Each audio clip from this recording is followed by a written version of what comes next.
اللہ ہم سب کو توفیق نصیب فرمائے۔ ہندوستان کے اندر ایسا وقت آیا تھا کہ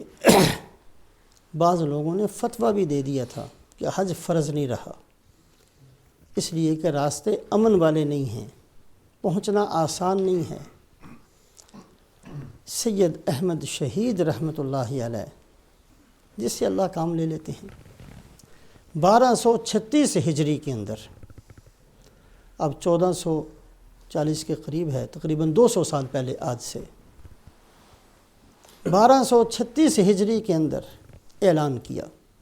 ایک بندہ بھی ہندوستان سے حج کے لیے نہیں جاتا تھا اس زمانے میں۔ اعلان کیا کہ میں نے حج کے لیے جانا ہے، جان جاتی ہے جائے، راستے امن میں نہیں ہیں، راستے میں امن نہیں ہے نہ ہو، چور ہمیں لوٹ لیں گے لوٹ لیں، ہمارا مال اٹھا کر کوئی لے جائے گا لے جائے، ہمیں کوئی پرواہ نہیں، مر جائیں گے نا کوئی بات نہیں، اس سفر کے اندر ہی موت آ جائے گی کوئی بات نہیں۔ اعلان فرمایا کہ میں نے حج کے لیے جانا ہے، جو میرے ساتھ حج کے لیے جانا چاہتا ہے وہ تیار ہو جائے، اگر کسی کے پاس آنے جانے کا خرچہ ہے لے آئے، اور اگر نہیں ہے اس کا خرچہ میرے ذمے۔ اللہ والے اللہ کے خزانوں پر نظر رکھتے ہیں، یہ نہیں کہ کوئی بہت بڑے بادشاہ تھے، بادشاہ تو خود بیچارے گئے ہی نہیں اس زمانے میں۔ جس کے پاس کچھ نہیں ہے اس کا خرچہ میرے ذمے۔ یہ بھی صلحاء کی، حضرت عبداللہ ابن مبارک رحمۃ اللہ علیہ کی بھی عادت یہی تھی، ایک سال جہاد میں جاتے، ایک سال 300 آدمیوں کو حج کے لیے بھیجتے، اور جس سال خود حج کے لیے جاتے اس سال اعلان فرماتے کہ میں نے حج کے لیے جانا ہے، جو چاہتا میرے ساتھ حج کے لیے آ جائے میرے ساتھ۔ اتنے بڑے آدمی تھے، لوگ اکٹھے ہو جاتے، فرماتے بھی راستے کا خرچہ جو ہے نا وہ ایک تھیلی کے اندر رکھو، اس کے اوپر اپنا نام لکھو، وہ میرے حوالے کر دو۔ لوگ وہ تھیلی کے اندر رکھتے، اس پر اپنا نام لکھتے، ان کے حوالے کرتے، وہ سارا لے کر ایک صندوق کے اندر بند کر دیتے، دعا کہ ان کو راستے میں کھلاتے بھی پلاتے بھی، ان کی بڑی خدمت بھی کرتے، واپس آ کر ہر ایک کی تھیلی اس کو واپس کر دیتے کہ تمہیں اجر مل گیا۔ اللہ والوں کی ایک عادت تھی حاجیوں کی خدمت کرنا۔ سید احمد شہید رحمۃ اللہ علیہ نے اعلان کیا،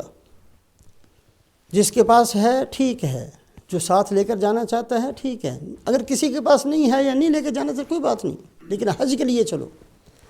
اور اس کا خرچہ میرے ذمے۔ 1236 میں 800 آدمیوں کو ساتھ لے کر گئے، اور 1237 میں پہنچے، ایک سال اور کچھ مہینے کے بعد پہنچے، پیدل گئے۔ لیکن ان کی اس قربانی کی وجہ سے اللہ پاک نے ایسا حج کو شروع کیا کہ اس وقت سے لے کر آج تک الحمدللہ سب سے زیادہ حاجی ہمارے ملکوں کے ہوتے ہیں، کسی ملک کے اتنے نہیں ہوتے۔ جب بھی دیکھ لو ہندوستان پاکستان اس علاقے سے آنے والے حجاج کی تعداد ہر سال اس زمانے سے لے کر آج تک اسی ملک کی تعداد سب سے زیادہ ہے، لے گئے سب کا اجر و ثواب۔ تو بہرحال حج کا سفر یہ پیسوں پر نہیں ہے، یہ قبولیت کے ساتھ ہے۔ اللہ پاک سے دعائیں مانگنی چاہیے، اور جس کو اللہ توفیق دے دیں اس سفر کے اندر بہت ہی ادب کے ساتھ، احترام کے ساتھ، شریعت مطہرہ کے مسائل کو سامنے رکھتے ہوئے، اس مقدس جگہ کی عظمت کو سامنے رکھتے ہوئے جتنے لمحات، جتنے دن، جتنا وقت مل جائے اس کو گزارنا ہے۔